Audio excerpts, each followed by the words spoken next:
제가 예전에 올랜도에 있었을 때 한 집사님을 만났습니다. 근데 그때 그분은 좀 이제 나이가 있으셨어요. 근데 그분이 매우 믿음이 좋았고 또 교회에서도 여러 가지로 잘 섬겨 주셨습니다.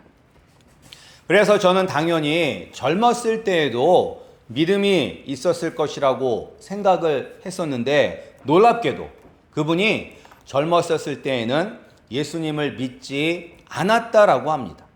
그분이 그런데 이제 구원에 대해서는 관심이 있으신 분이셨어요.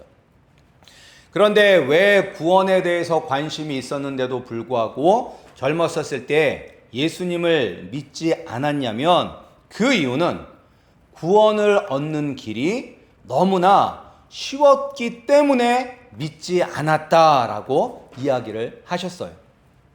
아니, 사람이 구원을 받으려면 무엇인가 큰 일이나 어려운 일을 해야 하는데 예수님만 믿으면 구원을 받는 것이 너무나도 쉬워 보여서 예수님을 믿지 않고 다른 방법으로 구원의 길을 찾으려 했다라고 말씀을 하셨습니다. 어찌 보면 우리가 우리의 죄에서 구원을 받는 것이 타 종교에 비해서 너무나도 쉽게 느껴지기도 합니다. 다른 종교들은 힘든 고행을 이야기합니다. 그리고 선을 많이 쌓아야지 구원에 이를 수 있다고 이야기를 하기도 합니다. 그러나 우리는 예수 그리스도만 믿으면 내가 구원을 성취하는 것이 아니라 선물로 받는 것입니다. 하지만 이 길이 너무 쉬워 보이는 것은 우리뿐만 아니라 골로새 교인들에게도 마찬가지였습니다. 교회 안에서도 예수님만 믿어서는 충분치 않다. 예수님도 믿어야 하지만 그 외에 다른 것들도 해야지 구원에 이를 수 있다. 그렇게 가르치는 거짓 선생들이 골로새 교회 안에 존재하였고 그런 거짓된 말에 속아 넘어가는 골로새 교인들이 있었습니다. 이 골로새 교회는 오늘날의 터키 지역에 위치해 있었기 때문에 옛 바벨론 문화의 영향도 남아 있었고 그리고 그 당시 유행하던 그리스 로마의 문화의 영향력 아래에 있었어요. 그리고 또한 그 골로새 지역에는 생각보다 많은 유대인들이 살고 있었기 때문에 유대교의 영향도 받았습니다. 따라서 골로새 지역에 존재하는 다양한 종교 집단들이 행하는 신비스러운 종교 의식과 그리고 유대교가 중요시하는 금욕주의 또는 천사 숭배와 같은 관습과 전통이 교회 안에 스며들면서 교회가 예수님 외에 다른 헛된 것을 받아들여 교회의 순수성을 위협받고 있었기 때문에 사도 바울은 지금 골로새 교회에 편지를 쓰고 있는 것입니다. 근데 골로새 교회만 이런 일이 일어나는 것이냐? 그렇지 않습니다. 모든 교회에 이러한 일들이 일어납니다. 왜냐? 이것은 교회를 무너뜨리고자 하는 사단의 영적 공격이기 때문입니다. 사도행전 20장을 보면 사도 바울이 3차 전도 여행을 마치고 예루살렘으로 돌아가는 길에 에베소 교회 장로들을 불러서 마지막 당부의 말을 합니다. 그때 바울이 무엇이라고 이야기했냐면 내가 떠난 후에 사나운 이리가 여러분에게 들어와서 그 양떼를 아끼지 아니하며 또한 여러분 중에서도 제자들을 끌어 자기를 따르게 하려고 어그러진 말을 하는 사람들이 일어날 줄을 내가 아노라 라고 교회에 이야기합니다. 사나운 이리는 사단 마귀입니다. 이 사단 마귀가 교회 안에 들어와서 성경이 이야기하지 않는 어그러진 말, 잘못된 말, 귀에 듣기 좋은 말로 성도를 유혹할 것이라고 경고하고 있습니다. 그런데 오늘날에도 마찬가지입니다. 오늘날에도 교회 안에 거짓 복음들이 많이 들어와 있습니다. 그래서 교회 안에서도 사람들이 듣기 좋은 말만 할 때가 참 많죠. 축복에 대해서만 이야기를 합니다.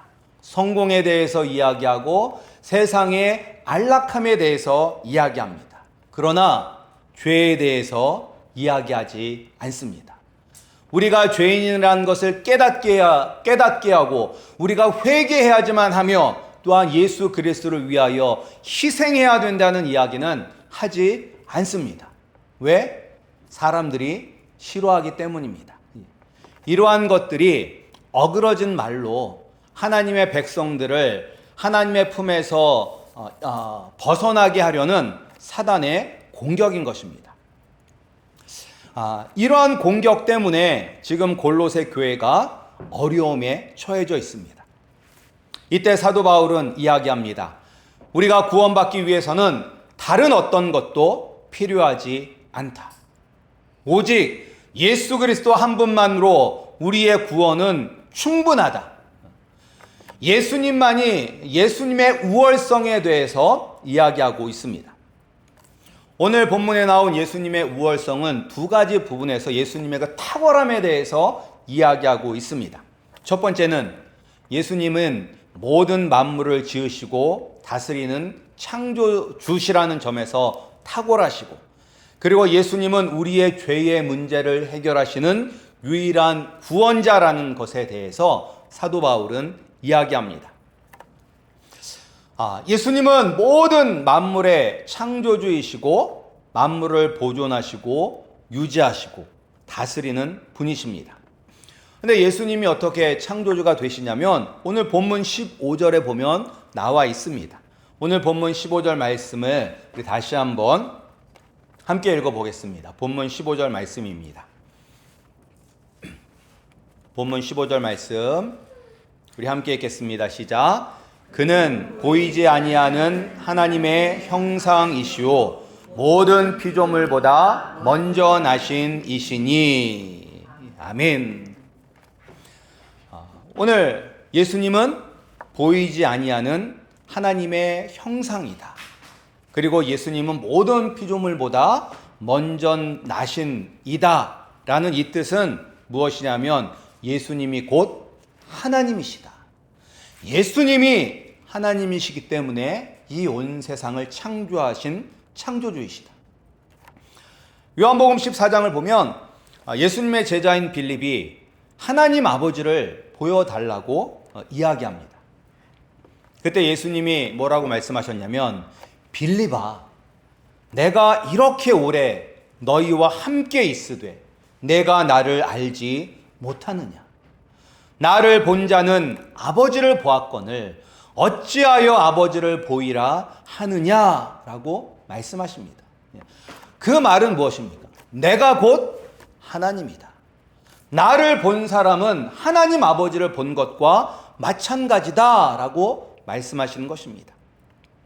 태초에 하나님이 말씀으로 온 세상을 창조하셨습니다. 그리고 그 하나님의 그 말씀이 곧 예수 그리스도이십니다. 이 예수님이 온 만물, 하늘과 땅에서 보이는 것들과 보이지 않는 것들, 혹은 왕권들이나 주권들이나 통치자들이나 권세들을 다 창조하셨습니다. 근데 여기서 이제 보이지 않는 것들, 그리고 통치자들, 권세들은 눈에 보이지 않는 영적 존재들을 의미합니다. 그러니까 이 당시에 교회 안에서도 천사들을 숭배하는 그렇게 가르치는 거짓 가르침이 있었기 때문에 천사들조차도 다 예수님이 창조하셨다. 천사보다 훨씬 더 높은 분이 바로 예수님이다. 라고 가르치기 위하여 이 말씀을 하고 있는 것입니다. 그리고 예수님은 단지 창조만 하신 것이 아니라 창조하신 모든 것을 보존하고 유지하고 다스리십니다. 그래서 17절에 보면 만물이 그 안에 함께 섰느니라 라고 기록하고 있어요. 만물이 예수 안에 함께 섰느니라. 그러니까 이 말뜻은 무엇이냐면 모든 만물이 스스로 자기 위치를 지키며 조화롭게 유지되는 것이 아니라 예수님이 그렇게 하신다는 것입니다. 오늘날 환경 문제 때문에 지구의 멸망을 걱정하는 사람들이 많이 나타나고 있습니다. 우리도 그런 뉴스라든지 보면 겁나잖아요. 오늘날 세계 곳곳에서 일어나는 산불, 기근, 홍수, 태풍, 더위 이런 것들이 기후 변화의 산물이라고 합니다. 그래서 지금 지구의 온도가 계속 이제 오르고 있다고 하잖아요. 근데 이 지구의 이 온도가 오르는 것을 막지 못하면 우리가 죽기 전에 이 인류의 멸망을 볼 수도 있다라고 이야기하면서 우리가 하루빨리 이 지구의 온도를 낮춰야 된다. 그래서 탄소 배출을 중지시켜야 되고 이산화탄소의 배출을 감소해야 되고 그런 여러 가지 이야기들을 하는 것 아닙니까? 근데 물론 우리가 기후 변화를 막기 위해서 노력해야 됩니다. 왜냐하면 이것은 하나님이 성도들에게 주신 사명입니다. 하나님이 우리에게 주신 사명 중에 하나는 우리가 이 땅을 다스리는 것입니다. 그러나 궁극적으로 이 세상을 유지하고 보존하시는 분은 예수님입니다. 세상이 인류가 멸망한다면 그것은 기후 변화 때문이 아니라 예수님이 이 땅에 재림하시기 때문입니다. 그러니까 예수님이 이 세상을 다스리기 때문에 우리가 이 세상이 멸망할 것에 대해서 걱정, 근심할 필요는 없습니다. 왜? 예수님께서 다 선하신 뜻 가운데 이 세상을 다스리고 보존하고 계시기 때문입니다. 그리고 예수님은 교회의 머리가 되시며 우리를 우리의 죄에서 구원하시는 유일한 구원자이십니다. 특별히 오늘 본문에 보면 예수님이 교회의 머리고 교회는 그의 몸이라고 이야기하고 있습니다. 그러니까 교회는 하나님 만드신 이 세상의 모든 만물 가운데 속해져 있지만 세상의 모든 만물과 다르게 특별히 예수님과 특별한 관계 속에 있는 것이 바로 교회입니다. 그러니까 교회는 예수 그리스도가 머리이기 때문에 예수님 안에 함께 거하고 있는 것입니다. 교회 안에 속하지 않으면 우리는 이 땅에서도 지옥과 같은 인생을 살다가 죽을 수밖에 없습니다. 지옥과 같은 인생이 꼭 죽어서 저 지옥에 가서 뜨거운 유황불에 고통받는 것만이 지옥이 아니라 이 땅에서 서로 미워하고 시기하고 질투하고 마음에 평안이 있는 것이 아니라 마음이 불안하고 괴로우면 사는 것이 바로 지옥입니다. 그래서 사는 것이 고해다라고 이야기하잖아요. 사는 것이 고통의 바닷속에서 거하는 것이다. 그런데 거기서 끝나는 것이 아니라 우리가 교회 안에 속하지 않으면 우리가 이 땅에서도 지옥과 같은 인생을 살다가 죽어 영원한 하나님의 형벌을 받으며 살아야 합니다. 누가 하나님의 진노와 분노를 견딜 수 있을까요? 차라리 죽는 것이 낫다는 생각이 들 정도로 고통 속에서 영원히 살 수밖에 없습니다. 이 고통 속에서 우리 모두가 살아야 하는 이유는 우리가 하나님과 원수가 되었기 때문입니다.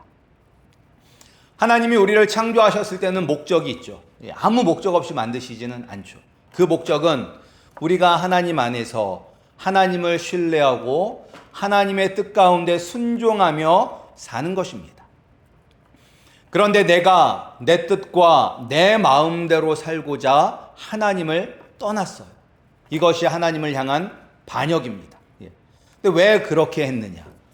왜 하나님을 떠나서 내 마음대로 살고자 하느냐? 그렇게 사는 것이 행복이라고 착각했기 때문입니다. 기차는 어디에 있을 때 가장 자유롭습니까? 선로 위에 있을 때 가장 자유롭습니다. 그런데 기차가 생각하기를 나는 선로에 구속되어 있다. 나는 선로가 싫다. 내 마음대로 다니고 싶다면서 선로를 벗어나면 그 기차는 어떻게 되는 것입니까? 예, 탈선해서 아무것도 하지 못하는, 전복되는 거예요. 그런데 우리도 어디 안에 있을 때, 누구 안에 있을 때 가장 자유롭고 행복합니까? 바로 예수 그리스도 안에 있을 때 가장 자유롭고 행복합니다. 그런데 우리가 그것을 깨닫지 못하고 나는 하나님의 뜻대로 사는 것이 싫습니다. 내 뜻대로, 내 마음대로, 내가 원하는 대로 살고 싶습니다. 라고 뛰쳐나간 것, 그것이 바로 하나님을 향한 반역이며 우리의 불행의 시작이 되는 것입니다. 이처럼 우리는 하나님을 떠나 원수가 되었습니다. 이 문제를 해결해야 됩니다. 그런데 우리는 이 문제를 해결할 능력이 없습니다. 능력이 없을 뿐만 아니라 이런 문제가 있다는 것도 모르고 살아갑니다. 이런 우리를 불쌍히 하나님께서 여기셔서 하나님과 우리 사이에 막힌 담을 예수님을 통해서 허무셨습니다. 우리 20절 말씀 함께 읽겠습니다. 우리 20절 말씀입니다. 20절 말씀 시작. 그의 십자가의 피로 화평을 이루사 만물 곧 땅에 있는 것들이나 하늘에 있는 것들이 그로 말미암아 자기와 화목하게 되기를 기뻐하심이라. 아멘.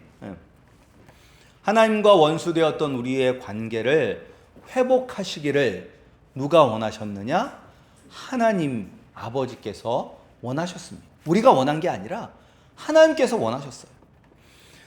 아버지와 우리의 관계가 깨어짐으로 우리만 불행하게 된 것이 아니라 만물이 불행하게 되었어요.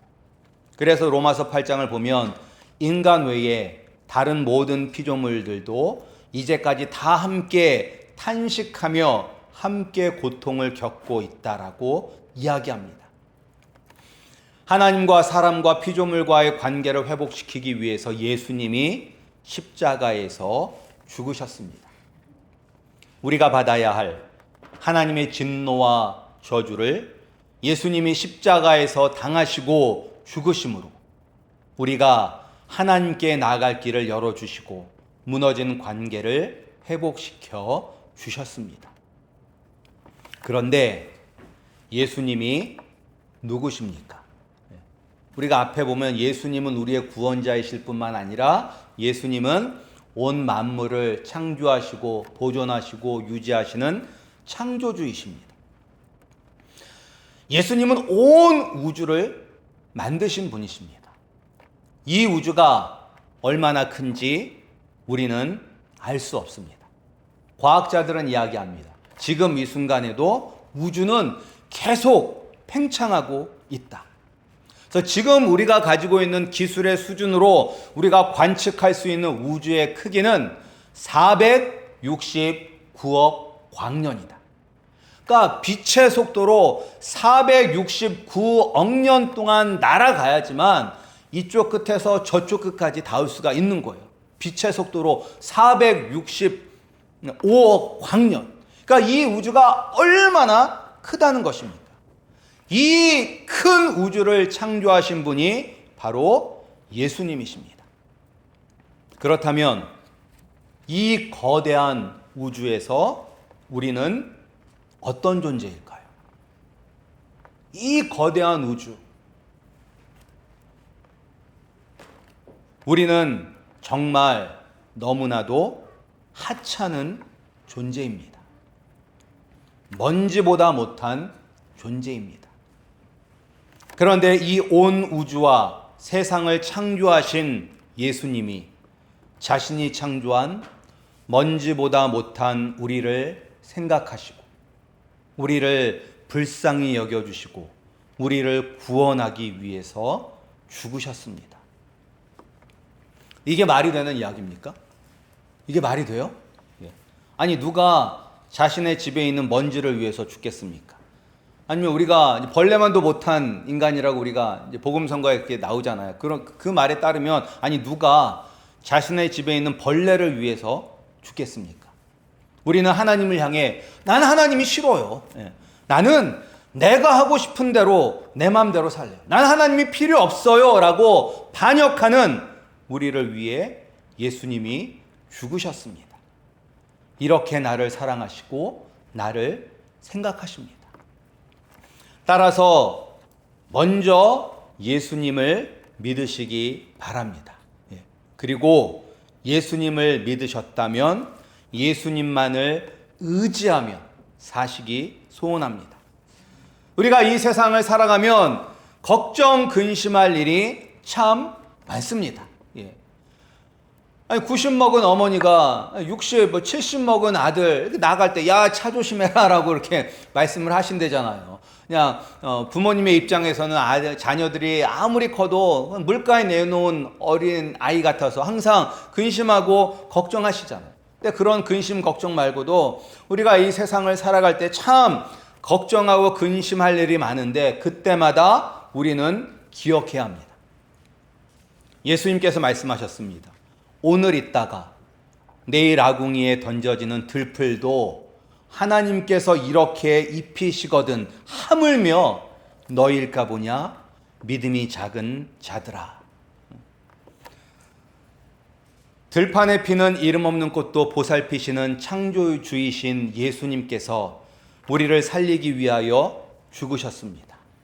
그리고 우리의 머리가 되어 주셨고 우리를 보호해 주시고 이끌어 주십니다. 걱정 근심하지 마시고 오직 예수님만 바라보며 사시기 바랍니다. 예수님 외에 우리에게 필요한 것은 없습니다. 예수님을 신실하게 의지하며 살아 예수님과 날마다 동행하시는 우리 성도님들이 되시기를 주님의 이름으로 축복합니다. 우리 기도하시겠습니다.